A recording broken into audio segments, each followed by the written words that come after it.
Hi, Alison. Welcome to the Bend Like Bamboo podcast. Hi, Amanda. Thank you so much for having me today. It's a pleasure to be here.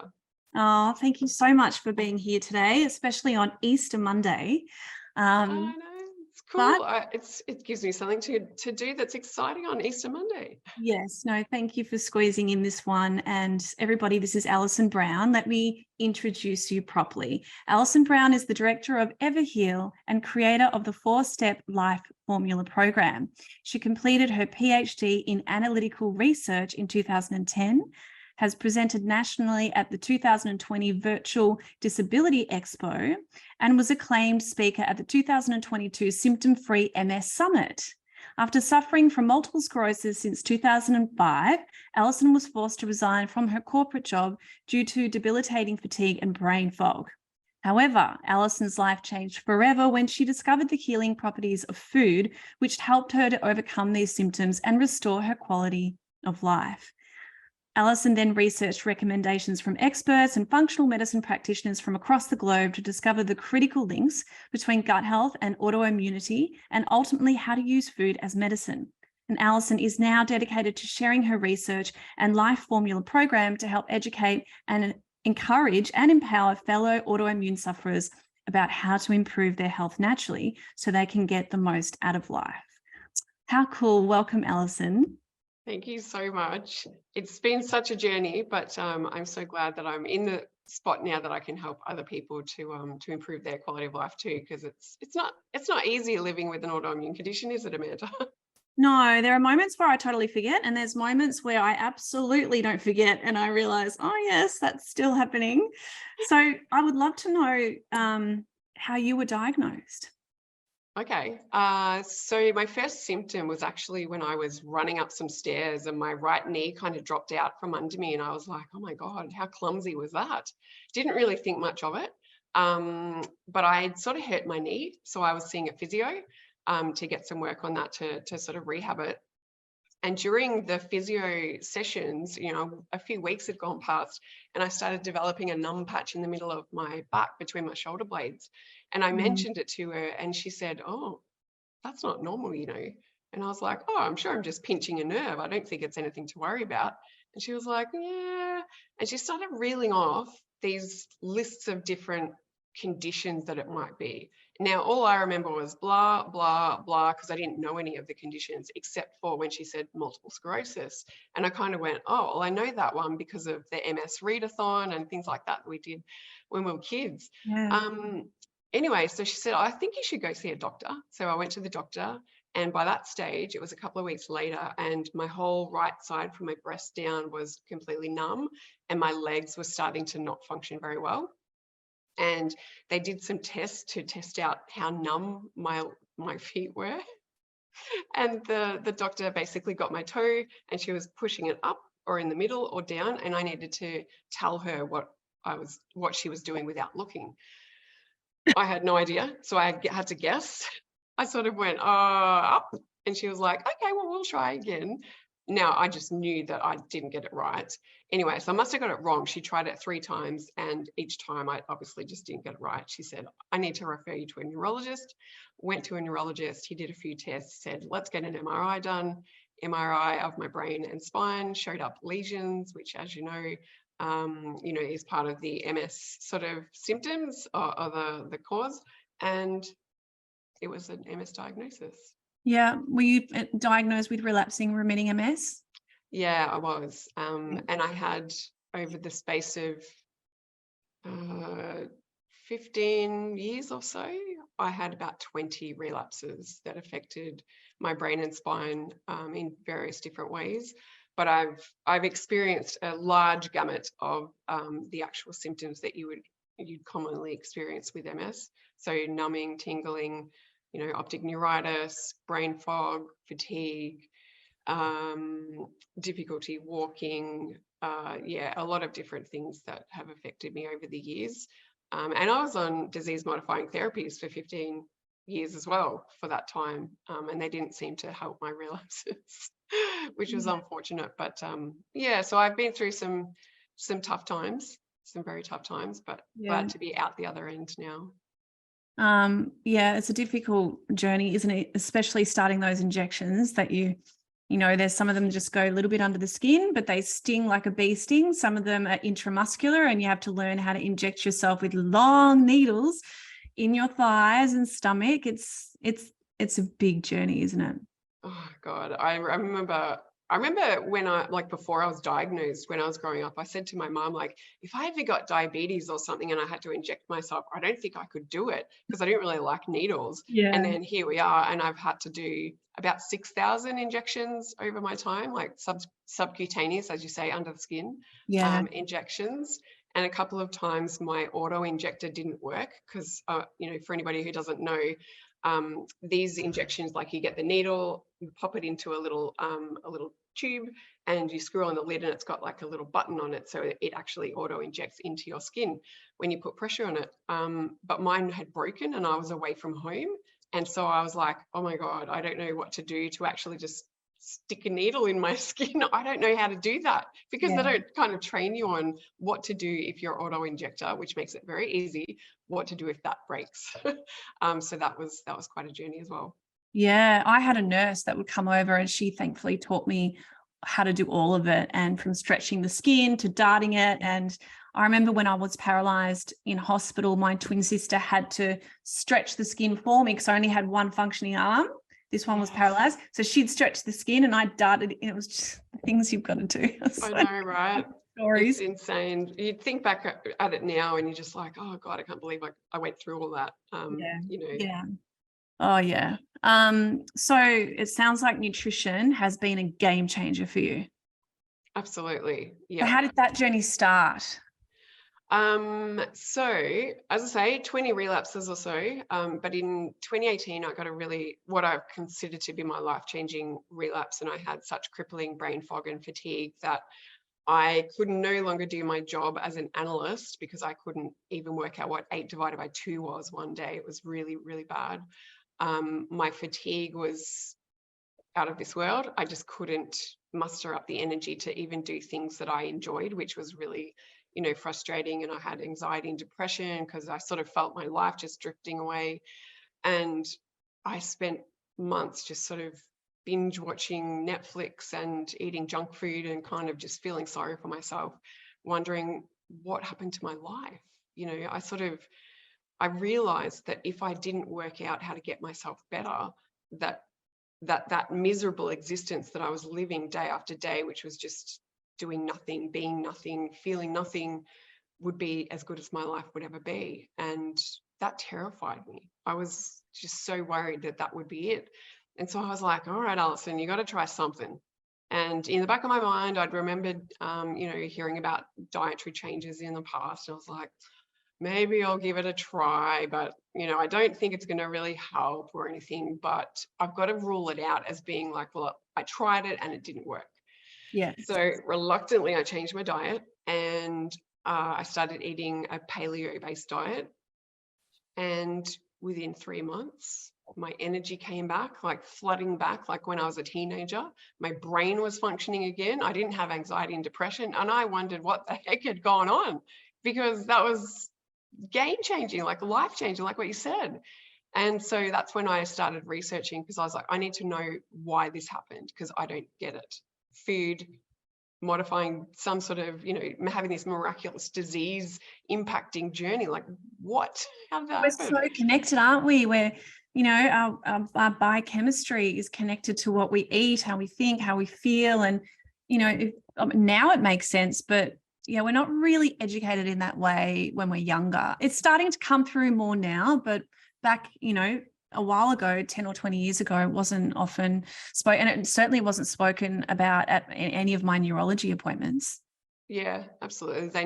It's not something that ever gets kind of talked about. And I've heard people that have thought, well, is there anything I can do as far as diet goes? And the neurologists go, no, nothing will help. Like you're lumped with it now. You've got MS, you're going to be on disease modifying therapies for the rest of your life. You're going to probably be in a wheelchair in, 20 years time. Good luck. Yeah. Like that's sort of the prognosis. And you kind of go, oh my God, like how disempowering is that? Because then I feel did like there's nothing to do. Exactly. But there are people that are diagnosed that can have a benign case and where it halts and it never ever progresses. And that's definitely a possibility. And when I first discovered that, I was like, well, I want to be that person. I want to be that statistic. And that was a much more positive way of handling it. But yeah, I mean, I suppose it's the doctor's job as well to let you know what could happen. But we get so fixated on worst case scenarios and the worst possible outcome. And I guess that's how our brain works sometimes too, where we just, we go down that path in a more strong. Yeah. And I feel like it's just society these days, we've got a particular routine that we do, which is, you get symptoms, you go to the doctor, you go to a specialist, you get a diagnosis, you get put on medication, and that's what it is. Like, that's the mainstream disease progression, right? And then, people never seem to kind of get out of it when they're just on medications. But people that are taking alternative routes that are sort of challenging the status quo, guess what? They're kind of getting better. There's got to be something to that, right? And obviously from your research and the research that I've done as well, it's like, oh my God, it is possible. And, our food intake, I never thought it was related to anything to do with my body function. Like, I really didn't think about it. But now I'm like, well, food is our fuel, right? And if we're putting the wrong fuel into our bodies, it's not going to function properly. And unfortunately, in this day and age, 80% of our supermarkets are just lined with inflammatory foods that we just consume without really thinking about it. It's just part of our, our modern diet, which is unfortunate because those are actually hijacking our health without us even realizing. And I was definitely in that space. I was definitely guilty of that. Yeah, we're getting sicker and sicker, and autoimmune disease is on the rise. And that could be one of the reasons why. So you started with Wals's paleo program.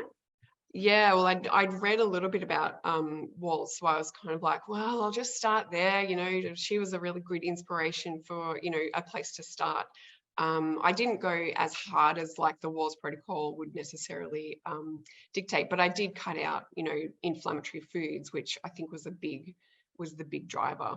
Yeah. And then what was the next step after Wals? Did you look into Jelinek or Swank or any of the other neurologists that have done? I actually, because of like what had happened, I was like, right, well, so is this like any diet that does this, or is this just this diet? Like, what's going on? So I thought, I'm going to do an analysis, given my background in analytics. I was like, I need to analyze this. I need to look at, Jelinek's diet. I need to look at Swank's diet, Wals, and, and numerous other ones. So I did an analysis of 21 different diets and compared it to the paleo diet, because I thought the paleo diet was the most frequently referenced in the literature that I'd come across. So I was like, well, I need to see where the common ground is. Are they really that different, or are they kind of similar and we don't realize? So there's actually like a 70 to 80% overlap in the recommendations based on the paleo recommendations, so it's kind of like no surprise if we think about it. 70 to 80, did you say? Yeah, 70 to 80% overlap. Wow. And so if you look at things like vegetables, for example, it's all the way through. Everybody goes, yes, vegetables are good. Like, there's no surprise there. Nobody's going to say vegetables they're bad unless you're having like an inflammatory intolerance to certain foods. But that's kind of a different sort of level. But nobody's going to deny that eating more vegetables is good. Cutting out or eliminating or cutting back on sugar is going to be good. Cutting down or eliminating processed food is also going to be good. Like, nobody's going to deny that those things, we sort of already know that that's true. It's not true. magic, is it? It's more, I guess it's just the way it was presented. It became this new thing. And paleo was very much about eliminating, pastas and rices and grains as well. It was like more replace them with sulfur-rich vegetables, cauliflower, broccoli. You know what I do is I steam a head of cauliflower or broccoli, and then I'll throw it in a food processor with some garlic. And that's a great mash and good substitute for rice and pasta. Yeah. And it depends. Like, rice is gluten-free, same as quinoa. Yes. But some people can't handle it. So me personally, I can handle those without having like an inflammatory immune response. But some people, they're like, no, I get a really bad reaction to that. And it's what I consider to be gray area foods, Yeah. which are, you've got the staple kind of ones that are bad for everybody, right? But Yeah. you've got these gray area ones like coffee, for example, or natural sweeteners, or eggs, that sort of thing that, some people can handle them and some people can't. So it's different physiologies that actually can or can't sort of We're all handle so it. different. And do you just eliminate it for a month or two and then bring it back in to know whether you've got a response, or do you have testing facilities for that? I don't do any testing. We basically just go with the foundational work, right? Let's just eliminate the big five inflammatory foods, which are sugar, gluten, dairy, processed foods, and alcohol. And let's do that for 3 months, because 3 months is kind of the benchmark for seeing results. Now, some people, depending on how much damage they've got to their body, what sort of diet they've got in the first place, they can start seeing results in days or weeks. Like, you can actually go, people are like, oh my God, I can think again. Oh my God, I've got energy. This is amazing. Other people, it'll take at least 3 months to actually see a result. And that's what happened to me. 3 months it took before I actually saw any benefits. Yeah. And that was a long time to just be slugging away at something that I was like, oh my God, I hate this. This is terrible. Yeah. And now, like, because I was addicted to sugar and junk foods for 30 years. So changing my diet from this modern Western diet to eating these whole foods, these rich, nutrient-rich foods, was just completely different to me. This was just such a new thing. And so now my taste buds have changed. I can't stand things that might have like sugar or really processed foods and chemicals in them. My taste buds are like, oh, I don't know what that is, but that's not good for you. It's like you get it out of your blood and you just can't take it in again. Yeah, that's right. And your body starts to get very tuned in to these little things that are in some of these foods that we don't think much about, really. So interesting. Yeah, food changed my life. A whole diet and addressing it and ramping up nutrients and eliminating it. And it's so great that you have your work helps people to do that. And before we talk about resilience, tell me about your program. Okay, it's a 3-month program. So as I say, the 3 months is kind of like the good benchmark. And it gives people time to make changes in their comfort levels, because some people just go, right, I want to go really hard. I want to just eliminate all the bad stuff. Just tell me what to do and I'll do it. And other people just want to do it gradually because it's just a really big change. But we're trying to make sustainable changes. We want to make sustainable changes that actually give you the health benefits like long term, because you want your health as long as possible, right? So I've got like an online portal that people get access to, where I give them like a daily video with just a new little bit of information. They get chances to win monthly cash prizes as well if they post up on our online community, which is a gorgeous little group of people that just want to see others succeed and be healthy again, which is really nice. But yeah, we do the meal plans and the shopping lists and the recipes to just make that transition easy, because I did a lot of trial and error just trying to figure it all out. And honestly, I've just tried to make it as easy as possible. Awesome. Plus education, I'm big on education, because I did try to make some dietary changes a few years beforehand. And I fell back into my old habits because I didn't know the connection between food and my health. I just was doing it. I started to get healthy again. And then somehow I was like, oh, great. Well, that's great. Now I can go back to normal. And I did. And boom, relapse. So what I try to teach people is, like, once you understand these basic principles about, a little bit about functional medicine, like root cause, getting to the root cause of things, looking at leaky gut, just a little bit. You don't have to have a PhD. You don't need to know all the science, just a little bit of information that makes you go, okay, right. When I eat those inflammatory foods, this is what happens. And these are the results. When people understand that, they can make better choices because you're more informed, right? Knowledge is power. So making, more informed decisions gives you the power to be able to be happier and healthier for as long as possible. Right. And that's what we try to do. That's awesome. And so then the foods that are in the meal prep and the planning, they are foods that are designed to heal the gut and to optimize repair. Yeah, so I've got a couple of different types of recipes that I'm working on. I've still got a few more that I'm doing. But you get access to effectively like a paleo set of recipes. Yeah. And I've also done a set that's for AIP, which is the autoimmune protocol, which is the next level of like, let's go more strict. So those gray area foods that we were talking about, they cut those out.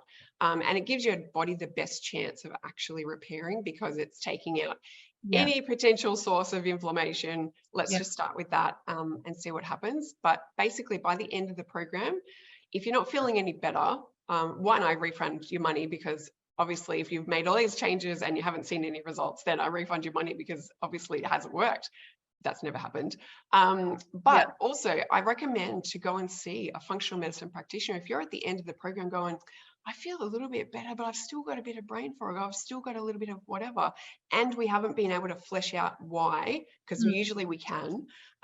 I recommend to go and see a functional medicine practitioner, a naturopath that can do some testing to actually look for those root causes. Might be something else at play. And what about if you're vegan or vegetarian? Is there do you customize the program for those people? Yeah, so I'm currently working on the vegan menu as well.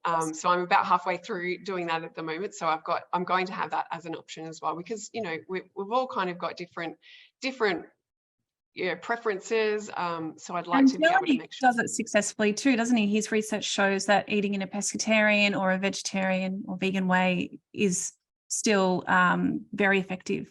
Yeah, and it depends on who you talk to. I know that I've done a little bit of research into it, and when I've looked at Dr. Sarah Ballantyne's information, she sort of says that a vegan diet specifically is not quite getting enough protein, not quite getting enough of the broad spectrum nutrients that you need, but it's still not to say that you can't get a good chunk of it.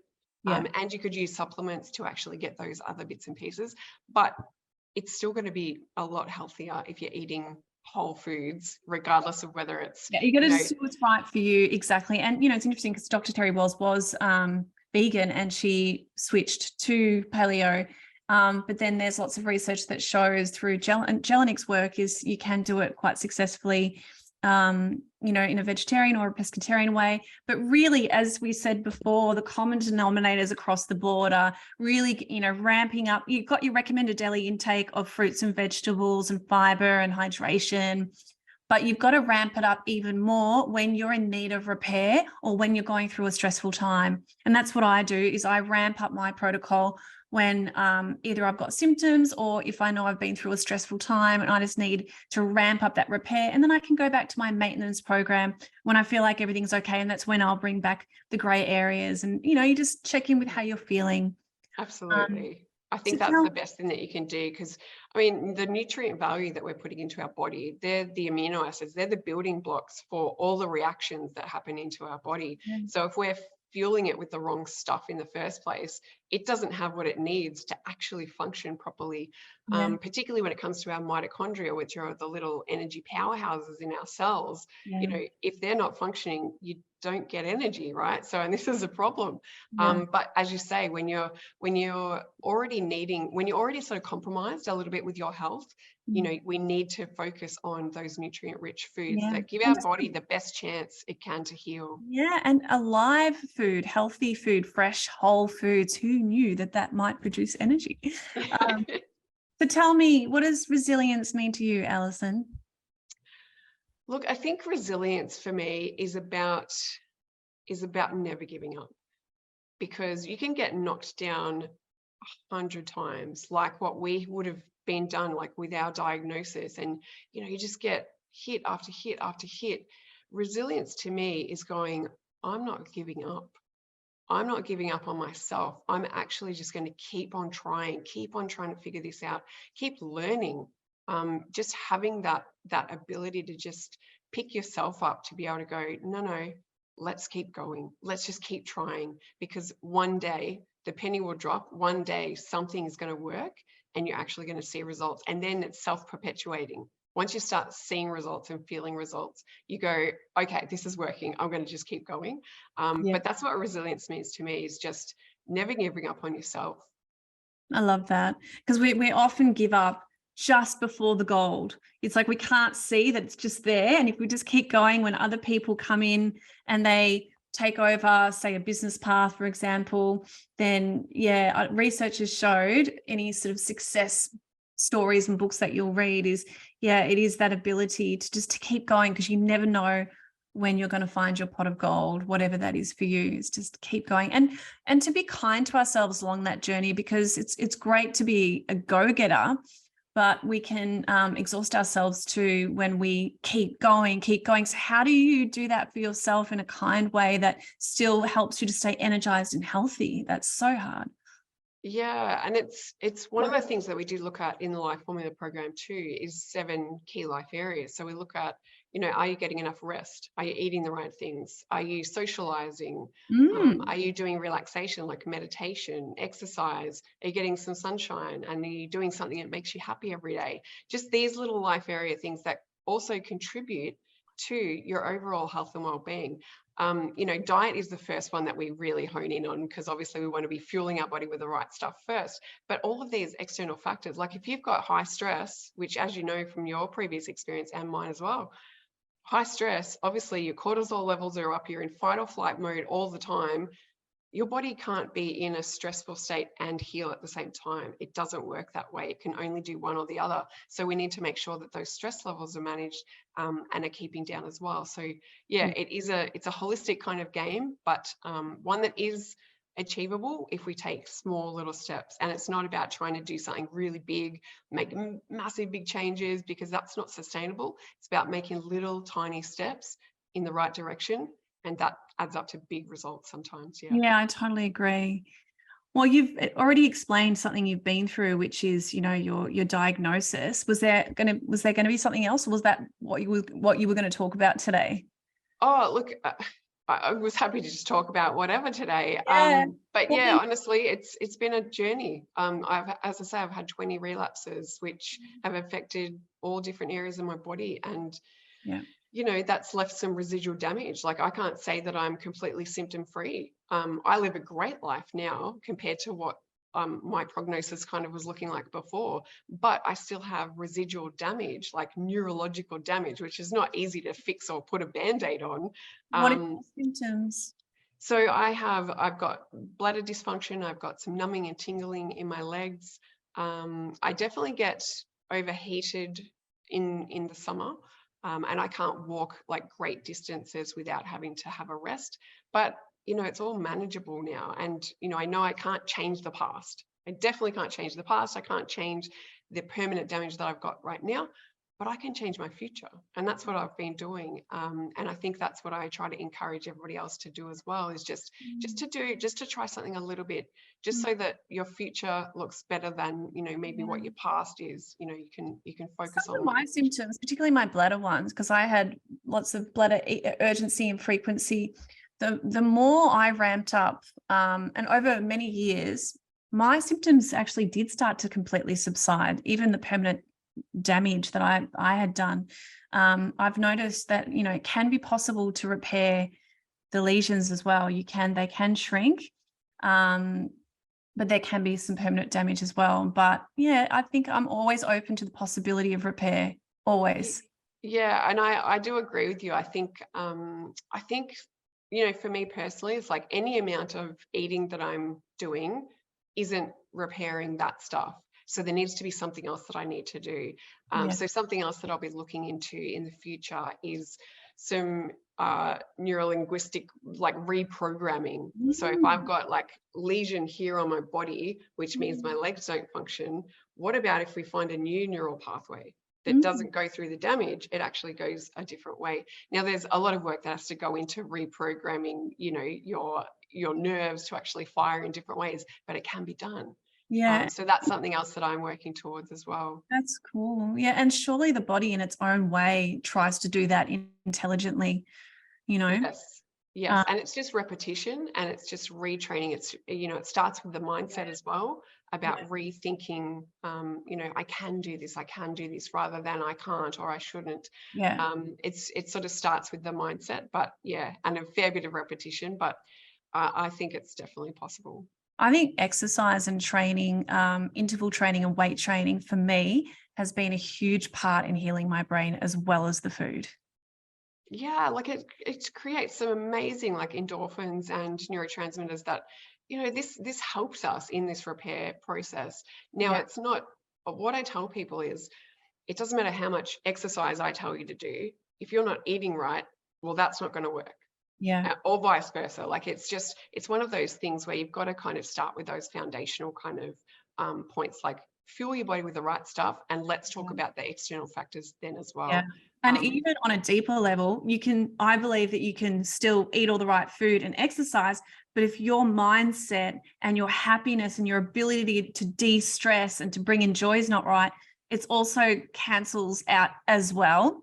Yeah. And I'm a huge believer in, nutrition and mindset being critically important. And then it would be exercise third for me. Yeah.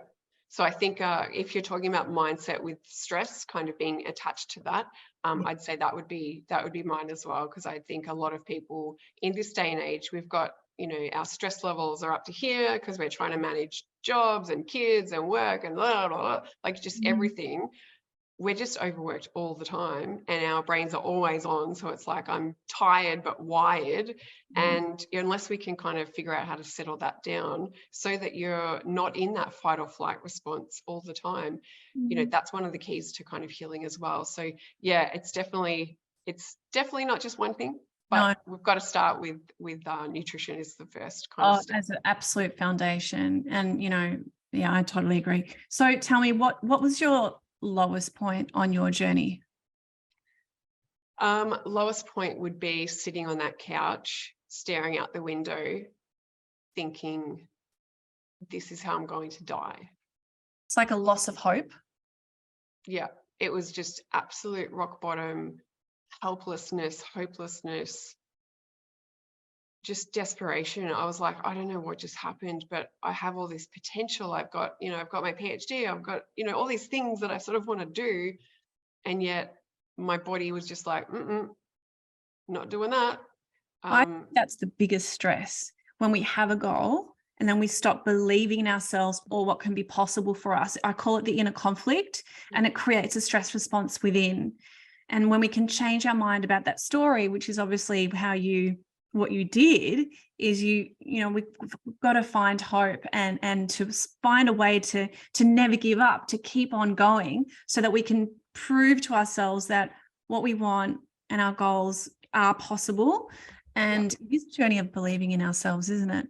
It is. And it's not just about, the belief in stuff. Like that's definitely a great starting point.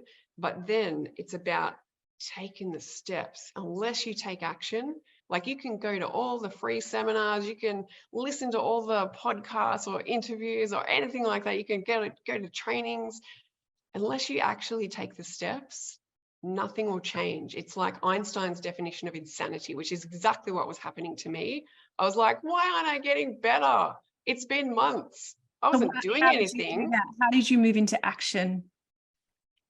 That fear, there was fear that was in my brain, just like, if you don't figure out how to get better, this miserable existence that you're living, this is your life forever until you die. And that is it. And I knew how awful I felt.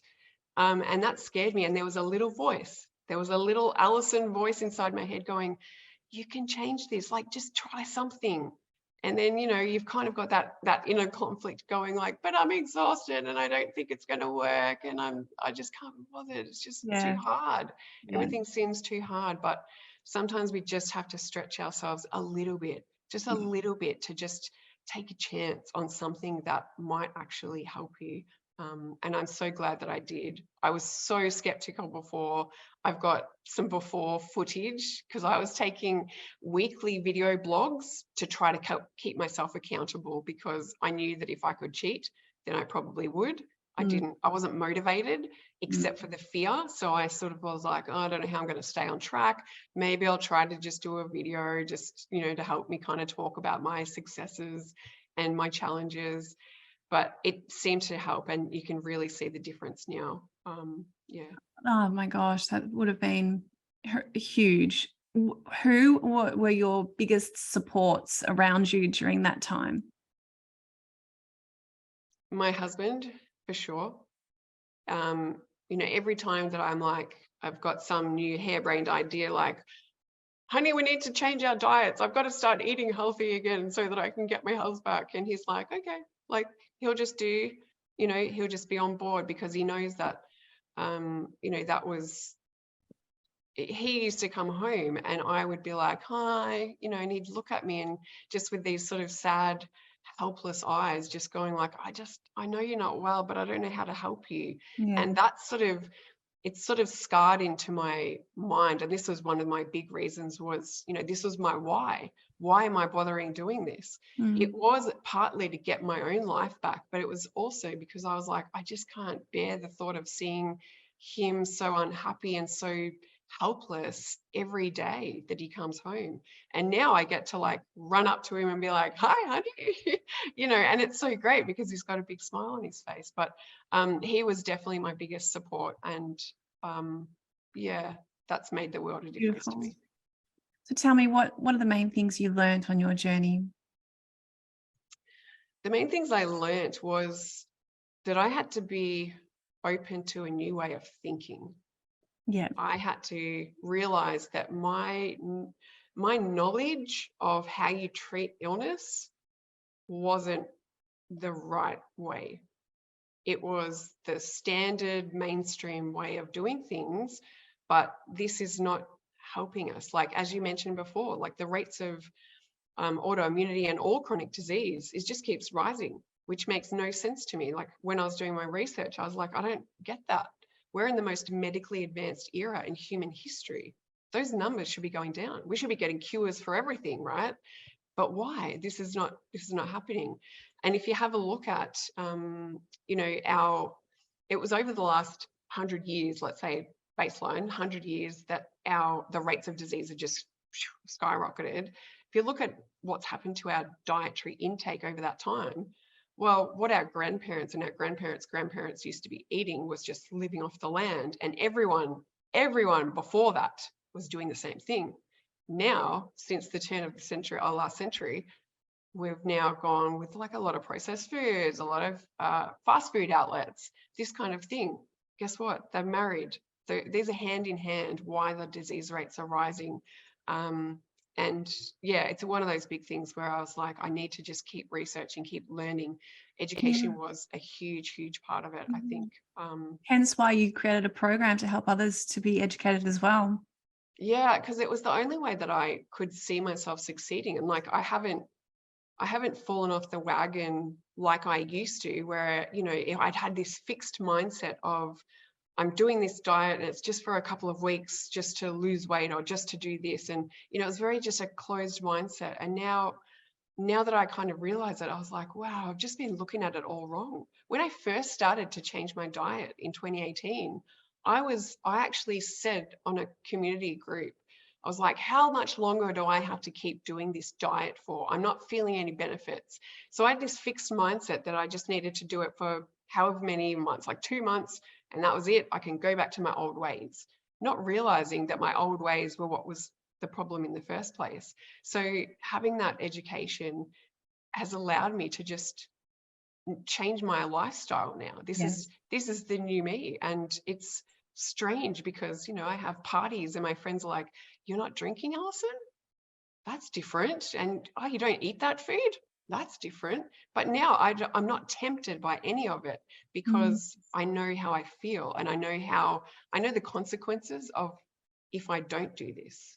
Yeah. Also, you won't have a drink at all, not even at a party. Look, occasionally I'll have like a little like sip, but it's not because I want to. It's because somebody's like, oh, but it's a celebration and, just have a little bit of champagne. And I'm like, all right, but it's not because I want to and I'm drawn back into it.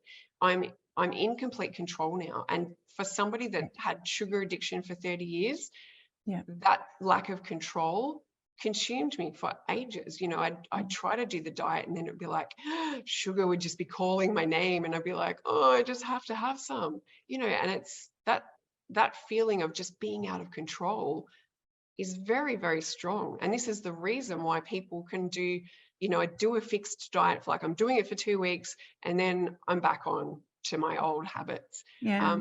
The sugar addiction, overcoming sugar addiction, That's amazing. is one of the biggest things we can do. And that's one of the biggest reasons why people fall off the wagon, is because even foods like the pastas and breads that you were talking about before, like they rapidly turn into sugar in our bloodstream. It spikes our dopamine level, like because we go, oh, sugar, oh my God, I love you. Yes, my brain's happy. But it spikes our insulin levels, then we crash. It turns into fat storage, and then we get this signal from our brain going, oh, go get me some more of that stuff, that sugar that you had before, because that made me feel amazing. And then we get this sort of, want for Which is more why sugar. mindset's so important, because, because sugar lifts us up, but if we're feeling down and we're not working on that bit, that can be even harder to eliminate the sugar. Do you think that when you started to see results after the couple of months of eating really well, that your condition actually started to improve as well because of the hope that you found? Oh, absolutely. Absolutely. And when that hits, my clients talk about it too. I've got clients that have, done the program and they've been eating healthy, and then they're like, I feel like more present and more energized and more everything. What else can I be doing? Like, what other things can I do? Because it's like this self-perpetuating thing. Their mind is now yearning for feeling better, because you get addicted to these good foods that are actually fueling your body and making you feel amazing. Yeah. And that's the best addiction that you can have, is actually being addicted to foods that make you feel amazing. So how can people find you? So they can find me on my website, so everheal.com.au. They can email me at info@everheal.com.au, or they can come and find me on Facebook. I've got a group, a free group that I run as well, which is in facebook.com/group/autoimmune diet.